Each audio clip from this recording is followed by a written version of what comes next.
Assalamu alaikum wa rahmatullahi wa barakatuh. My dear students, I welcome you all again. I'm your chemistry tutor Yasir sir, and this is video lecture number 6 for the class 11th. We are discussing the chapter states of matter.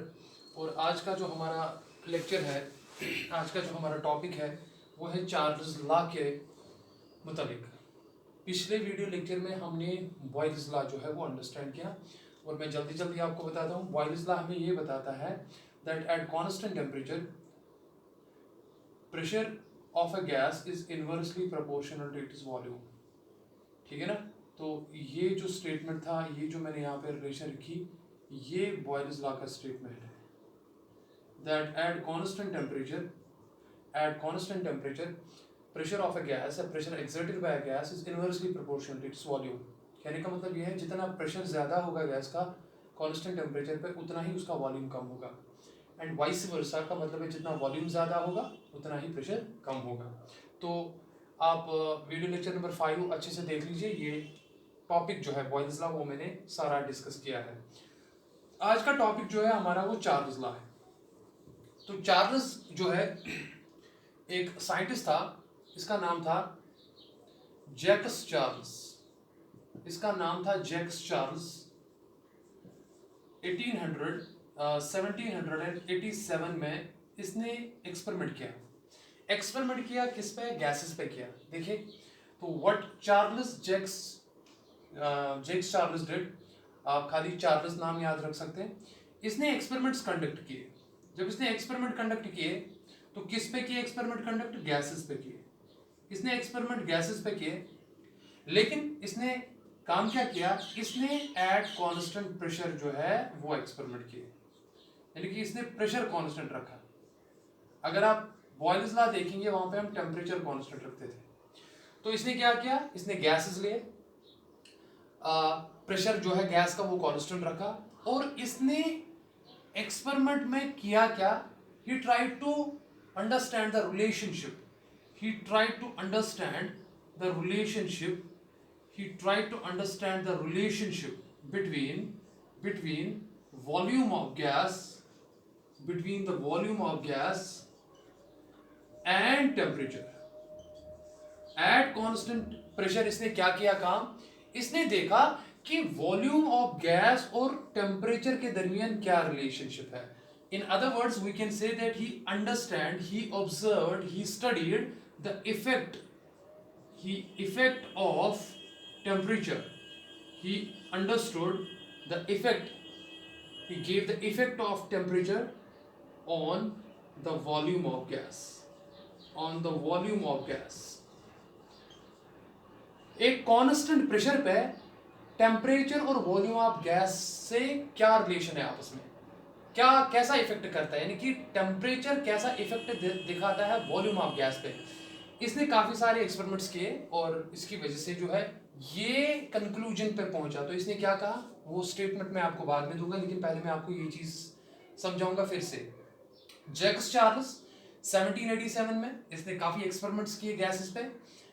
Jin experiments में इसने क्या किया dear students? इसने pressure को constant रखा, ठीक है ना, और देखी कि वॉल्यूम और टेम्परेचर के दरमियान क्या रिलेशनशिप आती है। कहने का मतलब है कि टेम्परेचर चेंज करने से वॉल्यूम पे क्या इफेक्ट आता है।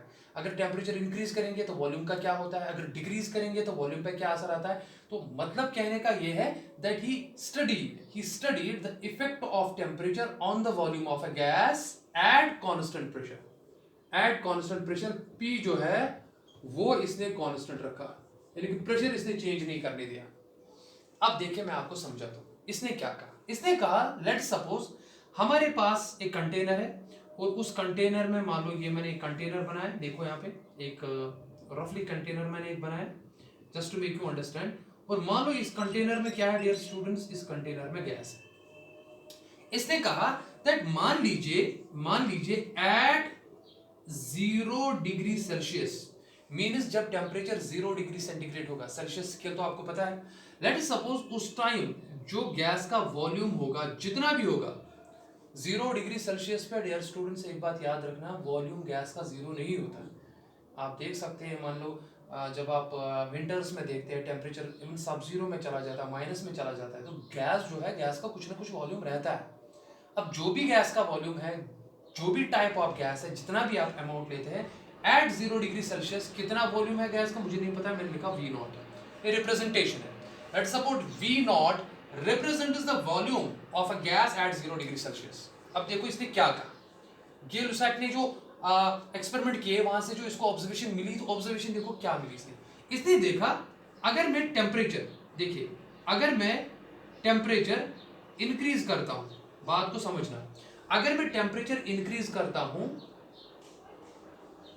1 डिग्री सेल्सियस से, अगर मैं टेम्परेचर इंक्रीज कर रहा हूं 1 डिग्री सेल्सियस से, तो वॉल्यूम जो गैस का वो इंक्रीज होता है 1 divided by 273.15 to the original volume at 0 degree Celsius. इस बात को समझिए, मैं लिखूंगा इनटू वी नॉट, इस चीज को समझिए।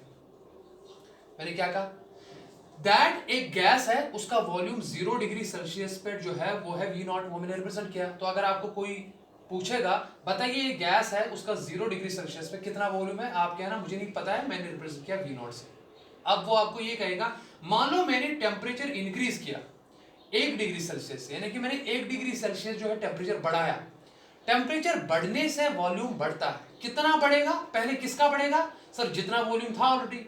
वॉल्यूम कितना था डियर स्टूडेंट्स, वो तो वी नॉट था। जब आपने 1 डिग्री बढ़ाया तो उस 1 डिग्री के बढ़ने से ओरिजिनल वॉल्यूम में इतनी इंक्रीमेंट हो गई, 1 डिवाइडेड बाई 273.15। आप 1 डिवाइडेड बाई 273 भी लिख सकते हैं अगर आप फ्रैक्शन जो है 0.15 हटा देंगे, ठीक है ना। तो इसका मतलब इंक्रीमेंट किसमें हुई, जो ओरिजिनल वॉल्यूम था वो कितना था, वो तो वी नॉट था। कितनी इंक्रीमेंट हुई, 1 डिवाइडेड बाई 273। सबको क्लियर हो रहा है ना, ठीक है ना। इतना ही नहीं, अगर आप मान लो टेम्परेचर इंक्रीज नहीं डियर स्टूडेंट्स बल्कि डिक्रीज कर रहे हैं, डिक्रीज करने से टेम्परेचर डिक्रीज करने से वॉल्यूम कम होगा।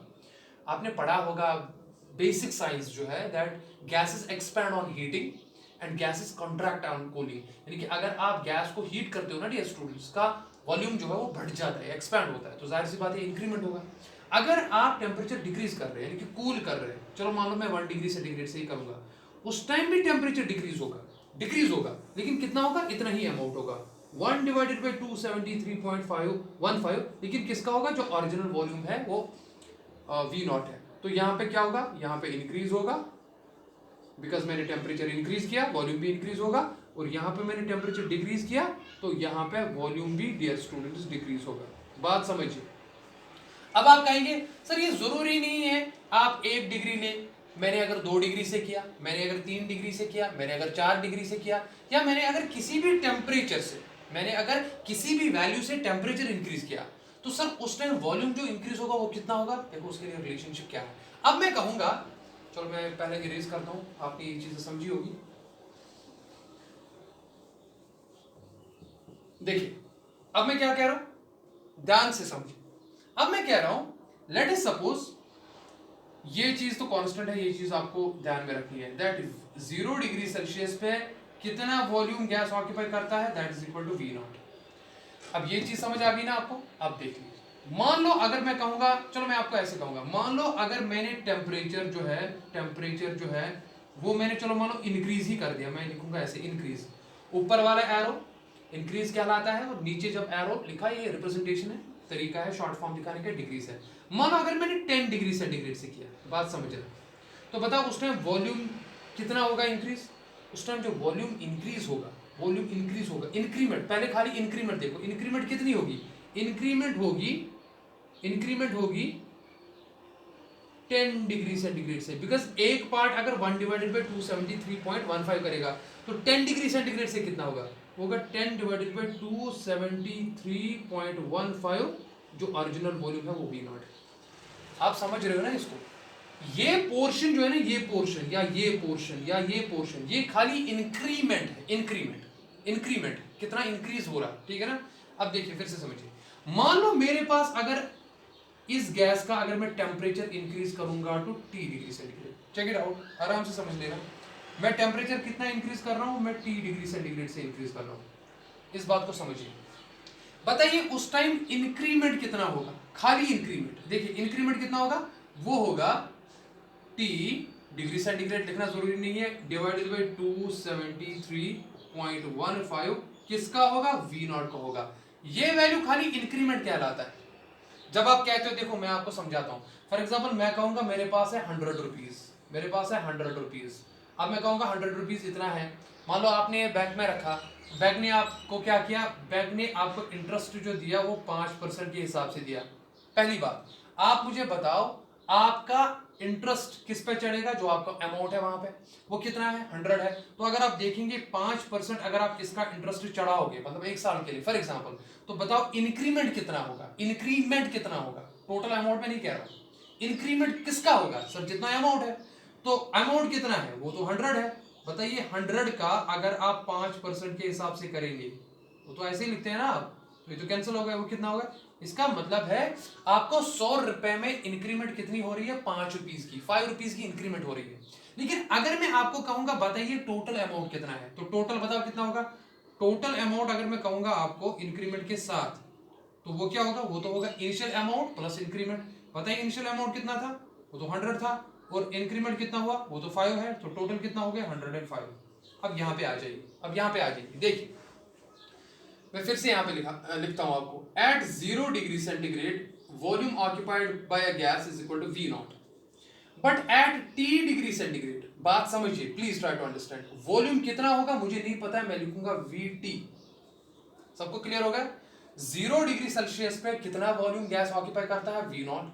लेकिन T डिग्री सेल्सियस पे कितना है, ये T डिग्री सेल्सियस क्या है, ये 2 डिग्री भी हो सकता है, ये 1 डिग्री भी हो सकता है, ये 100 डिग्री भी हो सकता है, ये 200 डिग्री भी हो सकता है, मुझे नहीं पता, मैंने लिखा T डिग्री सेंटीग्रेड। उस टाइम वॉल्यूम जितना भी होगा वो VT होगा। अब देखो चार्ल्स क्या कह रहा है, देखिए अब मुझे बताइए VT जो है ये कितना होगा, देखो कितना होगा, दैट इज इक्वल टू, पहले बताओ वॉल्यूम गैस का कितना होगा 0 पे, पहले 0 से स्टार्ट करेंगे सर, वो तो होगा V नॉट, वो तो V नॉट होगा, उसमें तो कोई टेंशन नहीं है। अब देखिए मैं यहाँ पे लिखूंगा प्लस प्लस, अगर मैं इंक्रीज कर रहा हूं, अगर मैं इंक्रीज कर रहा हूं तो इंक्रीमेंट किसमें होगी, इंक्रीमेंट होगी किसमें, शाबाश, इंक्रीमेंट किसमें होगी, इंक्रीमेंट होगी पहले वॉल्यूम में। बात समझिए, तो इंक्रीमेंट जिसमें होगी वो वॉल्यूम कितना है, वो तो V नॉट है, ये V नॉट पहले है। अब इंक्रीमेंट की मैं बात कर रहा हूं जो मैं यहां समझा चुका हूं, किस टेम्परेचर पे कर रहे हैं, किस टेम्परेचर पे कर रहे हैं, देखिए मैं यहां पे लिखूंगा V नॉट डिवाइडेड बाई 273.15। इस बात को समझ रहे हो ना, बिकॉज V नॉट तो ऊपर ही आ रहा है ना, मैंने V नॉट यहां पे लिखा। इंक्रीमेंट एवरी डिग्री से कितनी हो रही है, 1 डिवाइडेड बाई 273, तो 1 डिवाइडेड बाई 273 इंक्रीमेंट हो रही है एवरी डिग्री से, किसको, ओरिजिनल वॉल्यूम जो कि V नॉट है, इसलिए मैंने सीधे लिखा V नॉट। लेकिन किस टेम्परेचर पे हो रही है, किस टेम्परेचर पे रहे हैं, T डिग्री सेंटीग्रेड, तो यहां पे मैं सीधे लिखूंगा इनटू T। अगर यहां पे T 1 डिग्री सेंटीग्रेड है तो सीधे आएगा, देखो फिर तो ये आएगा 1 डिवाइड बाई 273 V नॉट, वो तो सीधे ही है ऐसे, वो तो ये आएगा ना, V नॉट को 1 से मल्टीप्लाई करो, V नॉट आएगा, T के बजाय 1 डिग्री सेंटीग्रेड आएगा। अगर आप 2 डिग्री सेंटीग्रेड ले रहे हैं तो यहाँ पे 2 लिखना है, अगर 3 डिग्री सेंटीग्रेड आएगा तो यहाँ पे 3 लिखना है, 4 डिग्री आएगा तो 4 लिखना है। बात समझ आ रही है। -10 डिग्री सेंटीग्रेड आ रहा है तो यहाँ पे -10 लिख लेना। मुझे नहीं पता है कौन सा टेम्परेचर, मैंने T लिखा इसलिए मैंने यहाँ पे T लिखा। सबको क्लियर हुआ। देखिए what is VT, it's a volume occupied by gas at temperature T। What is V not, it is original volume जो पहला था 0 डिग्री सेंटीग्रेड पे। ये कितना है सर, ये वॉल्यूम का इंक्रीमेंट हो रहा है at that temperature that is T। यहां तक सबको समझ आ गया ना डियर स्टूडेंट, बस इतना काफी है, उसके बाद बहुत इजी है ये। अब देखिए, अब यहां पे समझो, अब यहां पे अगर हम लिखेंगे ऐसे that VT is equal to, check कीजिए यहाँ पे V नॉट है, यहाँ पे V नॉट है, तो मैं V नॉट कॉमन निकालता हूं, क्या मैं ऐसे लिख सकता हूं V नॉट।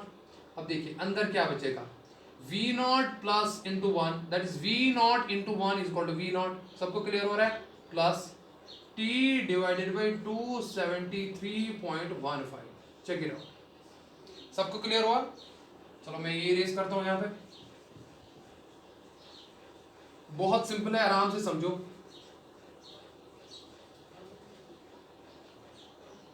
देखिए अब समझे फिर से, देखो मैं फिर से कह रहा हूं, मैंने इसमें V नॉट कॉमन निकाला, जब मैंने बाहर निकाला तो अंदर जो क्वांटिटी ये रहेगी। अगर आप फिर से इसको मल्टीप्लाई करोगे, V not into 1 that is V not, उसके बाद है प्लस का साइन बीच में है, V not into this quantity, तो that will be this quantity. सबको क्लियर हो गया ना। अब देखिए बताइए किसके बराबर हो, VT is equal to, check कीजिए, अब यहाँ पे V नॉट तो V नॉट ही है। अब देखिए यहाँ पे ये बताइए 273.15 इंटू 1 वो हो गया 273.15 प्लस इसका कुछ नहीं है नीचे तो प्लस टी आ जाएगा डिवाइडेड बाई 273.15। सबको क्लियर हो गया? ठीक है ना, वेरी गुड। देखिए आपने क्लास 9th में पढ़ा होगा, क्या पढ़ा होगा, दैट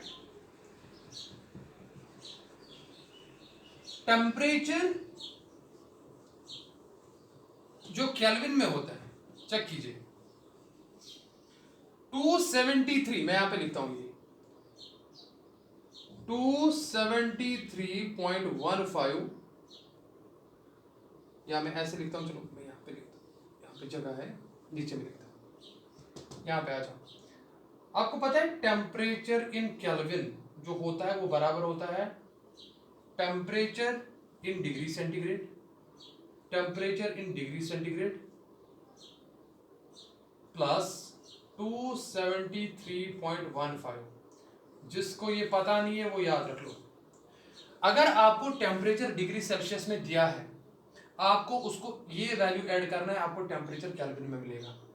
मैं बाद में एब्सोल्यूट जीरो की बात करूंगा, लेकिन फिलहाल यहाँ पे देखिए तो यहाँ पे जो टेम्परेचर है ना टी, ये बेसिकली किस में, ये है टेम्परेचर डिग्री सेंटीग्रेड में, ये टेम्परेचर डिग्री सेंटीग्रेड में, ये टेम्परेचर डिग्री सेंटीग्रेड में। ये तो मैंने ऊपर ही लिखा था, यहाँ पे देख लीजिए ना, ये तो मैंने ऊपर ही लिखा था टेम्परेचर डिग्री सेंटीग्रेड में। तो टेम्परेचर डिग्री सेंटीग्रेड यहाँ पे चेक कीजिए प्लस 273.15, ये किसके बराबर है, टेम्परेचर इन केल्विन। सबको क्लियर हो रहा है? तो बताओ मैं यहाँ पे क्या लिखूं, therefore VT is equal to V not, आप देखिए यहाँ पे 273.15 plus temperature in degree centigrade वो होता है बराबर temperature in kelvin divided by, चलिए 273.15। ये सबको क्लियर हो गया?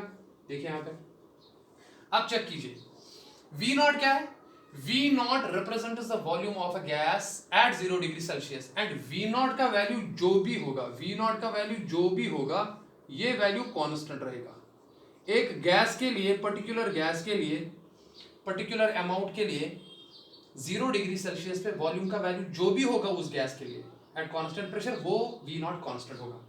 और दूसरी बात टी के जो है, टी के, चलो ये तो टेम्परेचर इन केल्विन है, ये आप छोड़ दो। बताओ मुझे 273.15 ये वैल्यू भी क्या है, ये तो कांस्टेंट है, जाहिर सी बात है, ये तो एक कांस्टेंट वैल्यू है। चेक कीजिए यहाँ पे, तो बताइए मुझे क्या मैं ये इक्वेशन यहाँ पे ऐसे लिख सकता हूँ, मैं यहाँ पे आ जाता हूँ, देखिए VT is equal to V naught divided by, ये 273 में ऐसे लिखूंगा इनटू टेम्परेचर इन केल्विन, वो मैं अलग लिखूंगा। बिकॉज मैंने ऐसा क्यों किया, because V naught is constant, this is also constant, so constant divided by constant is again a constant. सबको क्लियर हो रहा है? क्या मैं लिख सकता हूं that VT is equal to, constant के बजाय मैं यहां पे K लिखता हूं, K इज अ कांस्टेंट, ठीक है ना, मल्टीप्लाइड बाय TK। तो ब्रैकेट में मैं क्या लिखता हूं that V naught divided by 273.15 एक कांस्टेंट है जिसको मैंने K के तौर पे इस्तेमाल कर दिया, और इस कांस्टेंट को चार्ल्स कांस्टेंट कहते हैं। अब देखो यहाँ पे equality sign with constant, can I change this into proportionality, therefore VT is proportional to temperature in Kelvin। ये देखिए this is the statement for Charles law, मगर याद है ना आपको हमने प्रेशर कांस्टेंट रखा है, तो क्या बोलता है आपको चार्ल्स लॉ, ये देख लीजिए स्टेटमेंट चार्ल्स लॉ का। एब्सोल्यूट जीरो में आपको बाद में बताऊंगा, एब्सोल्यूट जीरो में आपको बाद में बताऊंगा, उसके लिए आप ये पार्ट याद रखना, ये वाला पार्ट, ये वाला पार्ट याद रखना, बाद में मैं कहूंगा आपको एब्सोल्यूट जीरो होता क्या है।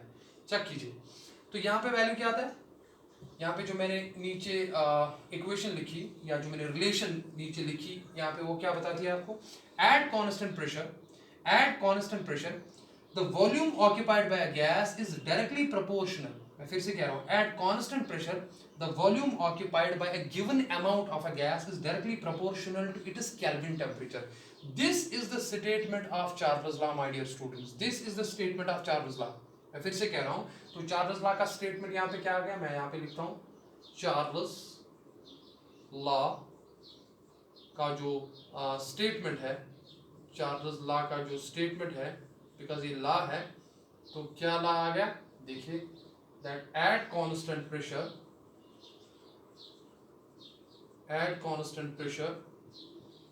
at constant pressure, comma, the volume occupied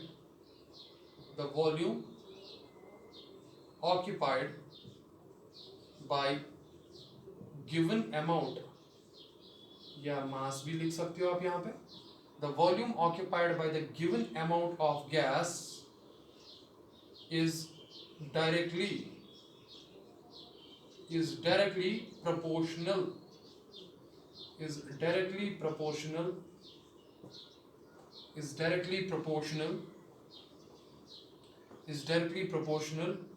to its Kelvin temperature. Simple सी बात आपको याद रखनी है। इसका मतलब ये हुआ, जितना आप टेम्परेचर इंक्रीज करोगे केल्विन में, ठीक है ना, उतना वॉल्यूम इंक्रीज हो जाएगा। जितना आप टेम्परेचर डिक्रीज करोगे उतना वॉल्यूम कम हो जाएगा। ये तो बहुत सिंपल कॉन्सेप्ट है ना। जैसे हम कहते हैं that gases expand on heating, means जितना आप उनको हीट करोगे, टेम्परेचर दोगे, वो वॉल्यूम बढ़ जाता है, एक्सपैंड हो जाता है। And gases contract on cooling, जितना उनका टेम्परेचर आप कम करोगे उतना गैस का जो वॉल्यूम है वो कम हो जाता है, यानी कि मॉलिक्यूल्स एक दूसरे के नजदीक आते हैं, उनमें कंट्रैक्शन होता है। तो gases expand on heating and gases contract on cooling is basically the application of the Charles law. Again, I'm going to repeat this, that Charles law states that at constant pressure the volume occupied by a given amount of a gas is directly proportional to its Kelvin temperature. और Kelvin temperature कैसे निकालते हैं?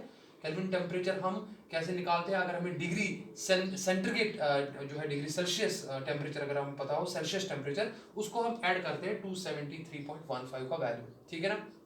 अब एक important बात, इसकी application देखिए। इसकी एप्लीकेशन ये है दैट जो हॉट बैलून्स होते हैं, ठीक है ना, जो राइज अप करते हैं, बिकॉज जब आप टेम्परेचर इंक्रीज करते हो तो गैस का वॉल्यूम जब एक्सपेंड होता है ना, तो हॉट गैस की डेंसिटी नॉर्मल एयर से कम होती है। सिंस वो लाइटर होता है इसलिए वो ऊपर चढ़ जाता है। तो ये जो पैराशूट, जो बैलून्स टाइप होते हैं जो राइज अप हो जाते हैं, वो बेसिकली इसीलिए होते हैं बिकॉज उनमें जो गर्म हवा होती है वो नॉर्मल हवा, जो ठंडी हवा होती है वो उससे हल्की होती है, इसलिए वो अप हो जाती है। और उसी से बैलून को थ्रस्ट मिलता है और सिंस उसमें काफ़ी ज़्यादा गैस आता है, तो उसमें जो नीचे से जो कंटेनर बना होता है जिसमें बहुत सारे लोग जो है वो क्या कहते हैं, वो उसमें सफ़र करते हैं, एक जगह से दूसरी जगह जाना हो तो उसमें वो आप चीज़ देख सकते हो, आपने वीडियोस में देखा भी हो गया।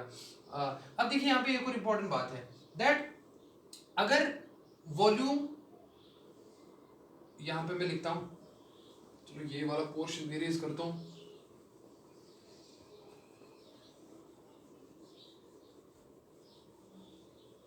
देखिए मैंने अब यहाँ पे लिखा, चार्ल्स लॉ क्या बता रहा है, that at constant pressure that volume occupied by a given amount of a gas is directly proportional to its Kelvin temperature। अब देखिए अगर कांस्टेंट प्रेशर पे, देखिए मैं यहाँ पे आप लिखूंगा at constant pressure, चलो प्रेशर जितना भी है वो कांस्टेंट रखिए, at constant pressure for a given amount of the gas, for a given amount of gas, for a given mass of gas, ऐसे भी लिख सकते हो, for a given mass of gas, आपका गैस जितना भी है और किस प्रेशर पे है वहां पे। अगर आपने, चलो मैं ऐसे लिखता हूं, at temperature T1 volume occupied by gas is V1, और अगर आपने टेम्परेचर T1 से जगह T2 चेंज किया, पता वॉल्यूम कितना चेंज होगा, जाहिर सी बात है V1 से V2 चेंज होगा। अब यहाँ पे आ जाओ, फिर से प्रोपोर्शनलिटी साइन को फिर से इक्वालिटी में चेंज करो, ये फिर से ऊपर वाली बात आ गई। When you change the proportionality into equality sign, तो Vt इज इक्वल टू आपने कांस्टेंट K से मल्टीप्लाई कर दिया, ठीक है ना। तो अब यहाँ पे देखिए, क्या मैं ऐसे लिख सकता हूँ ऊपर फिर से, अगर मैं V को डिवाइड T से करूँ, यहाँ पे V जो है it is volume occupied by gas at temperature T, and ये केल्विन टेम्परेचर है, बताओ वो किसके बराबर है, वो K के बराबर है। तो V by T is equal to constant, V by T is equal to constant, and इस कॉन्स्टेंट को आप चार्ल्स कॉन्स्टेंट कहते हो, इस कॉन्स्टेंट को आप चार्ल्स कॉन्स्टेंट कहते हो। और इस चार्ल्स कॉन्स्टेंट का वैल्यू जो है, इस चार्ल्स कॉन्स्टेंट का जो वैल्यू है वो डिपेंड करता है एक तो मास ऑफ गैस पे, देखिए याद रखिए मास ऑफ गैस पे डिपेंड करेगा, दूसरा टेम्परेचर ऑफ गैस पे डिपेंड करेगा, ये टेम्परेचर ऑफ गैस पे भी डिपेंड करता है, एक तो मास ऑफ गैस पे डिपेंड करेगा, दूसरा टेम्परेचर ऑफ गैस पे डिपेंड करेगा, ठीक है ना। सॉरी टेम्परेचर तो हम चेंज करेंगे, टेम्परेचर के साथ तो हमें रिलेशन पढ़ ली है। दूसरा यहाँ पे प्रेशर जो है, जो आपने पहले ही कांस्टेंट रखा है। ठीक है, ये दो चीजें आपने पहले ही कांस्टेंट रखी। Eight constant pressure for a given mass of gas. अब देखिए V बाई टी हमेशा कांस्टेंट रहता है, V by T is always constant, समझो इस बात को। V by T of course ये टेम्परेचर इन केल्विन है, हाँ, is always constant. What does it mean ना? इट मीन्स आप टेम्परेचर चेंज करेंगे वॉल्यूम भी उतना ही चेंज होगा, लेकिन the ratio V by T will be always constant. वही कहने का मतलब ये था दैट अगर टेम्परेचर T1 है उस टाइम वॉल्यूम V1 होगा, और अगर आपने टेम्परेचर T2 चेंज किया तो इस टाइम वॉल्यूम V2 होगा। तो इसका मतलब क्या हुआ? इसका मतलब ये हुआ that the ratio V1 T1, another form जो चार्ल्स ला की है, that V by T is constant. तो बताओ फिर V1 T1 भी क्या होगा? कांस्टेंट होगा। बताओ V2 T2 भी क्या होगा? वो भी कांस्टेंट होगा। ठीक है ना? such that V1 T1 will be always equal to V2 T2, but of course the pressure should be kept constant. and ये रिलेशन जो है ये आपको न्यूमेरिकल प्रॉब्लम जो है सॉल्व करने में बहुत मदद करेगी। अगर आपको एक गैस का वॉल्यूम दिया गया है एट अ पर्टिकुलर टेम्परेचर और आपको बताया जाएगा वही गैस कितना वॉल्यूम ऑक्यूपाई करेगा दूसरे टेम्परेचर पे, तो आपको यहाँ पे वैल्यू सब्स्टिट्यूट करनी है तो आराम से आ जाएगा। खाली आपको याद रखना है चार्ल्स लॉ में जो है V बाई टी क्वांटिटी जो है वो कांस्टेंट रहती है। V by T quantity is always a constant. अब इसी V बाई टी पे मैं ग्राफ प्लॉट करूंगा और उसी ग्राफ में हम एब्सोल्यूट केल्विन का जो है कॉन्सेप्ट आपको देंगे। सबको चार्ल्स लॉ समझ आया?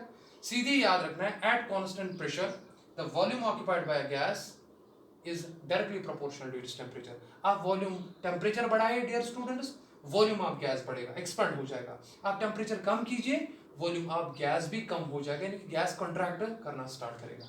क्लियर हो गया ना सबको? वेरी गुड, इसी को हम चार्ल्स लॉ कहते हैं। अब ध्यान दें यहाँ पे,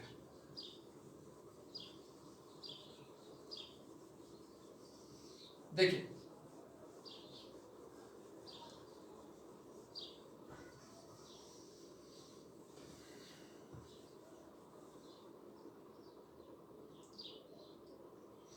अगर मैं ग्राफ प्लॉट करूं, ध्यान से समझना,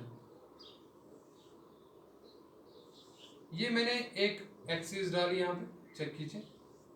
देखिए ये जो ऊपर वाली एक्सिस है मान लो ये रिप्रेजेंट करती है वॉल्यूम इन लीटर्स, LT ऐसे मैंने लिखा लीटर्स, ये मान लो वॉल्यूम इन लीटर्स। और ये जो एक्सिस है यहां से ये मान लो है टेम्परेचर इन डिग्री सेंटीग्रेड, वो यहाँ पे है। और मान लो यहाँ पे ये जो यहाँ पे ओरिजिन दिख रहा है आपको, मान लो यहाँ पे टेम्परेचर है 0। बात समझना अच्छे से, अगर ये वॉल्यूम एक्सिस है V एक्सिस है और ये टेम्परेचर एक्सिस है, 0 कॉर्स यानी कि यहाँ पे इस एक्सिस पे टेम्परेचर 0 है और इस एक्सिस पे वॉल्यूम 0 है। Please try to understand what I am saying. अब आप कोई गैस ले लो, कोई भी गैस ले लो, हाइड्रोजन ले लो, हीलियम ले लो, कोई भी गैस ले लो। क्या माय डियर स्टूडेंट्स किसी भी गैस का 0 डिग्री सेल्सियस पे क्या किसी भी गैस का वॉल्यूम 0 हो सकता है? मैंने पहले कहा आपको वॉल्यूम 0 नहीं होगा, वॉल्यूम जो भी होगा मैं उसको कहूंगा V0, लेकिन 0 नहीं होगा। तो बताइए मुझे 0 डिग्री सेल्सियस पे क्या किसी भी गैस का क्या वॉल्यूम 0 होगा? सर कुछ ना कुछ होगा बट 0 नहीं होगा। तो इसका मतलब है मान लो वॉल्यूम इतना है, देखिए मान लो वॉल्यूम इतना है, यहाँ पे एक गैस के लिए मान लो 0 डिग्री सेंटीग्रेड का वॉल्यूम जितना भी है वो इतना है, तो यहाँ पे ये जो है ना ये रिप्रेजेंट करेगा V0, ये वैल्यू। एक गैस के लिए 0 डिग्री सेल्सियस पे कितना वॉल्यूम है? सर V0 है, but V0 is not 0, V0 is not equal to 0। बात समझ लो, V0 is not equal to 0, ठीक है ना? अब V0 मैंने यहाँ पे लिखा। अब देखो, अब आप क्या करोगे? टेम्परेचर इंक्रीज करोगे। अब अभी रिलेशन आपने पढ़ी that V is directly proportional to T, ये तो अभी आपने पढ़ी। इसका मतलब क्या हुआ? टेम्परेचर इंक्रीज करो तो वॉल्यूम इंक्रीज होगा, आप टेम्परेचर इंक्रीज करो वॉल्यूम बढ़ता जाएगा। ऐसे देखो वॉल्यूम बढ़ता जाएगा, ऐसे ही ग्राफ आता है। लेकिन 0 पे वॉल्यूम 0 नहीं हो सकता, ये वैल्यू V0 कहलाता है। अब अगर आपने टेम्परेचर इंक्रीज करने के बजाय डिक्रीज किया, मान लो यहाँ पे देखो ये मान लो 100 है, ये मान लो 200 है, ये मान लो 300 है, ये 400 है, ऐसे लिखते हैं 100 degree centigrade, 200 degree centigrade, 300 degree centigrade, 400 degree centigrade. सबको समझ आ रहा है? ऐसे मैं यहाँ पे लिखूंगा ऐसे, मान लो ये यहाँ पे -100 होगा, ये मान लो यहाँ पे -200 होगा, देखिए ये मान लो यहाँ पे -300 होगा, एक्स्ट्रा। सबको क्लियर हो रहा है ना? ये नेगेटिव में जा रहा है, ये पॉजिटिव में जा रहा है, तो यहाँ पे -100 है, बिकॉज ये पॉजिटिव एक्सिस है, ये नेगेटिव एक्सिस है। अब अगर हम टेम्परेचर डिक्रीज करेंगे तो वॉल्यूम क्या होगा? वॉल्यूम तो कम होता जाएगा, बिकॉज गैस कॉन्ट्रैक्ट करेगा, कूलिंग की वजह से गैस कॉन्ट्रैक्ट करता है, यानी कि अब माइनस में वॉल्यूम V0 से कम जाएगा। कितना जाएगा मुझे नहीं पता, मैं इसको एक्स्ट्रापोलेट करूंगा ऐसे, देखिए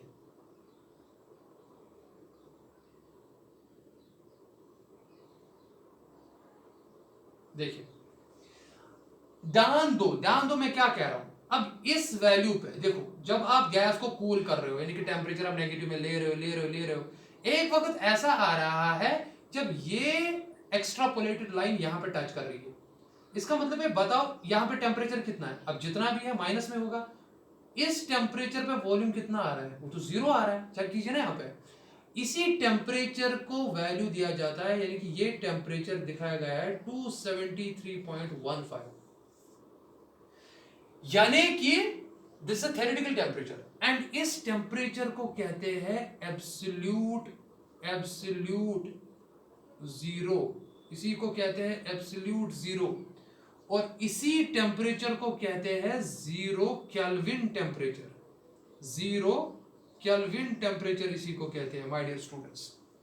कहने का क्या मतलब है, जितना जितना आप टेम्परेचर डिक्रीज कर रहे हो तो गैस जो है वो कंट्रैक्ट हो रहा है, और एक वक्त आ रहा है जब गैस का वॉल्यूम ही 0 होता है। वो किस टेम्परेचर पे होता है? 273.15। एक्चुअली अभी तक इस टेम्परेचर पे कोई गैस पहुंचा ही नहीं, बल्कि इस टेम्परेचर से पहुंचने से पहले ही गैस लिक्विड में कन्वर्ट हो जाता है, वो लिक्विफाई हो जाता है। लेकिन this is a theoretical concept, और इस टेम्परेचर को hypothetically the temperature at which the volume of the gas will be equivalent to 0, and that temperature is called as absolute zero, because इसको इसीलिए कहते हैं because there nothing is absolute actually, because since the volume, the theoretical volume of the gas at that temperature will be 0, that's why इसको कहते हैं absolute zero, और dear students को 0 Kelvin temperature भी कहते हैं। तो बताओ 0 Kelvin temperature basically कितना होता है? 0 Kelvin temperature basically degree Celsius में कितना होता है? 273.15 डिग्री सेंटीग्रेड, वो इतना होता है। 273.15 वो इतना होता है, बिकॉज मैंने ऑलरेडी आपको केल्विन टेम्परेचर जो है वो उसकी स्केल दिखाई थी, खुद ही समझो ना क्या थी। Temperature in Kelvin scale is equal to temperature in degree centigrade plus 273.15। ध्यान में दे देखिए। अब मुझे बताइए ये टेम्परेचर कौन सा है? ये तो टेम्परेचर इन डिग्री सेंटीग्रेड है sir, this is temperature in degree centigrade, यानी कि जब टेम्परेचर -273.15 डिग्री सेंटीग्रेड होगा उस टाइम उस टेम्परेचर को केल्विन में 0 केल्विन कहते हैं। जरा यहाँ पे वैल्यू डालिए, बताइए तो बताइए टेम्परेचर इन केल्विन कितना है? 270 टेम्परेचर इन डिग्री सेंटीग्रेड के लिए कितना डालेंगे सर? इतना, वो कितना है? -273.15 और प्लस कितना करेंगे? 273.15, ये और ये कैंसिल हो गया। बताओ टेम्परेचर केल्विन में कितना निकला? वो तो निकला 0, उसी को हम कहते हैं 0 केल्विन। तो बेसिकली 0 केल्विन होता कितना टेम्परेचर है? -273.15 डिग्री सेल्सियस। इसी टेम्परेचर को डियर स्टूडेंट्स एब्सोल्यूट जीरो कहते हैं। एब्सोल्यूट जीरो का मतलब है 0 केल्विन, और 0 kelvin in terms of degree Celsius -273.15 होता है। और सबसे इंपॉर्टेंट बात, इस स्केल को हम केल्विन स्केल कहते हैं। इस स्केल को हम केल्विन स्केल कहते हैं। When the temperature is measured in Kelvins we call that scale as Kelvin scale. And Kelvin scale की सबसे बड़ी सिग्निफिकेंस जो होती है, केल्विन स्केल की जो सबसे बड़ी सिग्निफिकेंस होती है वो ये होती है दैट इससे volume of the gas temperature पे डायरेक्टली डिपेंड करता है। V is directly proportional to T, और ये रिसर्च पर्पसेस के लिए ज्यादातर इस्तेमाल की जाती है। Kelvin scale is also known as thermodynamic scale of temperature, इसको थर्मोडायनेमिक स्केल ऑफ टेम्परेचर भी कहते हैं। माय डियर स्टूडेंट्स, कहने का मतलब मुझे यही है दैट एक कांस्टेंट प्रेशर पे, प्रेशर जब आप कांस्टेंट रखते हैं, टेम्परेचर जितना आप बढ़ाएंगे उतना ही वॉल्यूम गैस का बढ़ता है। इस चीज को आप ध्यान में रखेंगे, वही हमें चार्ल्स लॉ सिखाता है। अब एक इंपॉर्टेंट बात समझिए, क्या मान लो देखो मैं आपको यहाँ पे ग्राफ समझाता हूँ, आई होप ये आपको क्लियर हुआ होगा। देखिए मैं आपको एक और ग्राफ बना के दूंगा यहाँ पे, इनफैक्ट मैं 2 ग्राफ्स बना के दूंगा। देखिए और एक और इंपॉर्टेंट बात, ये प्लॉट जो मैंने डाला, ये जो मैंने ग्राफ डाला, प्लॉट ऑफ किस किस के दरमियान, volume V versus T, V versus, ये जो ग्राफ है ना ये है plot between volume and temperature, मगर एट कांस्टेंट, शाबाश, एट कांस्टेंट, कांस्टेंट क्या रह रहा है, प्रेशर। वैसे ग्राफ को हम कहते हैं आइसोबार। आइसो का मतलब है same, bar is related to pressure. वो ग्राफ जहां पे आप प्रेशर को कांस्टेंट रखते हो उन ग्राफ्स को आइसोबार्स कहते हैं। तो बेसिकली यहाँ पे जो ग्राफ है इसको हम कहते हैं isobar, isobar, because iso mean same and bar is related to pressure. सबको क्लियर हो रहा है? बॉयल्स लॉ में जो मैंने ग्राफ प्लॉट किया था वहां पे टेम्परेचर कांस्टेंट हम रखते थे, उसको कहते हैं आइसोथर्म। यहाँ पे हम इसको कहते हैं आइसोबार। सबको क्लियर हो रहा है ना? अब चेक कीजिए, मैं अब ग्राफ देखो 2 ग्राफ्स आपके सामने बनाऊंगा और इसके साथ ही हम चार्ल्स लॉ जो हमारा टॉपिक है क्लियर हो गया। और इवन आप इस इक्वेशन पे बहुत सारे न्यूमेरिकल्स कर सकते हैं, बहुत ही इजी है, बहुत सिंपल है, बहुत सिंपल है। आपको एक टेम्परेचर पे वॉल्यूम दिया होगा, आपको दूसरा वॉल्यूम निकालना होगा, उसके लिए या तो टेम्परेचर निकालना होगा या तो टेम्परेचर दिया होगा, आपको वॉल्यूम निकालना पड़ेगा। तो आपको जो खाली इक्वेशन याद रखनी है that V1 divided by T1 will be equal to V2 divided by T2। एक इक्वेशन तो आप ऐसे ले सकते हो। दूसरी बात देखो, दूसरी इक्वेशन इससे क्या बन सकती है, V1 में अपनी जगह रखूंगा ऐसे, अगर मैं V2 ही डिवाइड करूंगा तो V1 divided by V2 is equal to, तो T1 को मैं ऊपर लूंगा, T1 डिवाइडेड बाई T2, ये भी एक इक्वेशन है। अब ये ले लो या ये ले लो, दोनों जो है these are the forms of Charles law. Clear हो गया ना सबको? अब चेक कीजिए, मान लो मेरे पास फिर से ग्राफ जो है वो मैं ऐसे प्लॉट करूंगा, चेक कीजिए। मान लो मैं गैस लेता हूं, एक ही गैस, एक ही टाइप लूंगा, मान लो हीलियम लूंगा, मगर अमाउंट इज डिफरेंट लूंगा। मतलब एक में 2 ग्राम लूंगा, दूसरे में 10 ग्राम लूंगा, तीसरे में 15 ग्राम लूंगा। एक तरीका ये है दैट अगर आप गैस सेम लेंगे लेकिन उनका अमाउंट डिफरेंट लेंगे, बिकॉज आपको पता है ना, हमने कहा that at constant pressure for a given amount of a gas, pressure तो कांस्टेंट है ही, उसमें तो शक है नहीं, लेकिन अगर आपने अमाउंट चेंज किया, गैस एक ही टाइप लिया लेकिन अमाउंट चेंज किया, तो भी कर्व्स डिफरेंट आएंगे, उनकी स्लोप सेम नहीं होगी। दूसरा तरीका, अगर आपने अमाउंट ही सेम लिया लेकिन गैस डिफरेंट लिए, तो भी डिफरेंट होगा। क्या मतलब है इसका मतलब ये देखो, ये तो 0 डिग्री सेल्सियस है, ये तो पॉजिटिव टेम्परेचर है और ये तो नेगेटिव टेम्परेचर है। सबको समझ आ रहा है? ये है पॉजिटिव वैल्यूज और ये है नेगेटिव टेम्परेचर वैल्यूज। क्लियर? अब जितना भी वैल्यू होगा, देखिए यहां पर, देखिए मान लो एक ग्राफ ऐसे लेते हैं,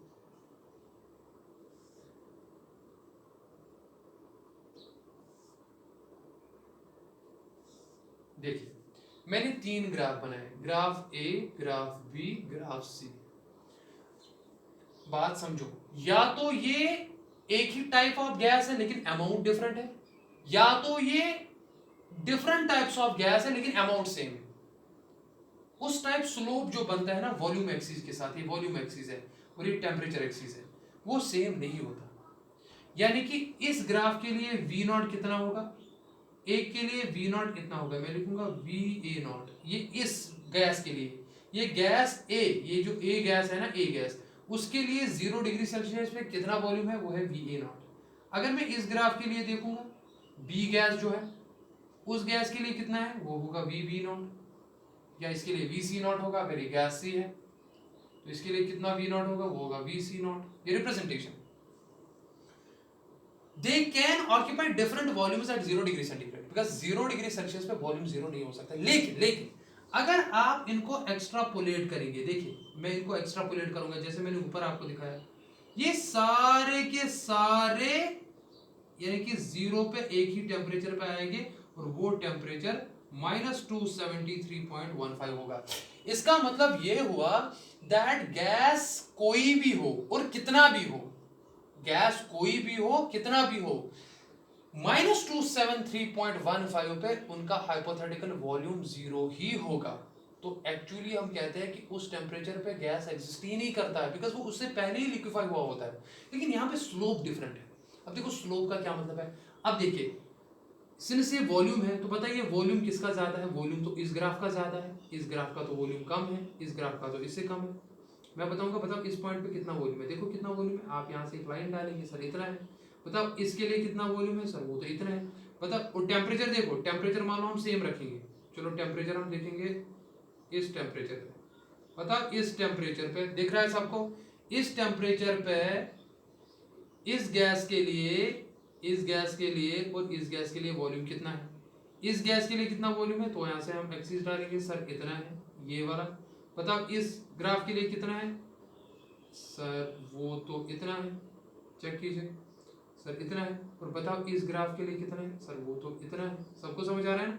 देखिए this is graph A B C, and यहाँ पे भी लिखेंगे ए के लिए है, ये बी के लिए है, ये सी के लिए। मतलब वॉल्यूम किस वाले ग्राफ को ज्यादा है, सी ग्राफ को ज्यादा है। जिसका वॉल्यूम ज्यादा होगा ना उसका उसका अपना प्रेशर तो कांस्टेंट रहेगा, लेकिन वो कम होगा।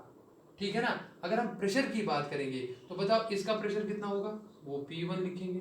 बताओ इसका प्रेशर कितना होगा, सपोज P2 है। इसका कितना है, वो P3 है। बात समझना, इस ग्राफ के लिए जितना प्रेशर होगा P1 वो उस ग्राफ के लिए कांस्टेंट रहेगा। इस ग्राफ के लिए प्रेशर P2 है वो कांस्टेंट रहेगा, और इस ग्राफ के लिए प्रेशर P3 है वो कांस्टेंट रहेगा। लेकिन सिर्फ तीन ग्राफ्स में वॉल्यूम सबसे ज्यादा एक पर्टिकुलर टेंपरेचर पे ग्राफ C पे है, तो इसका मतलब है वहां पे प्रेशर सबसे कम होना चाहिए। That means P3 will be less than P2 will be less than P1। इस चीज को प्लीज समझिए। और वैसे टाइप ऑफ ग्राफ्स को जहां पे प्रेशर कांस्टेंट रहे उनको हम कहते हैं आइसोबार। तो बेसिकली दीज आर 3 आइसोबार्स, यहां पे 3 आइसोबार है। ठीक है ना।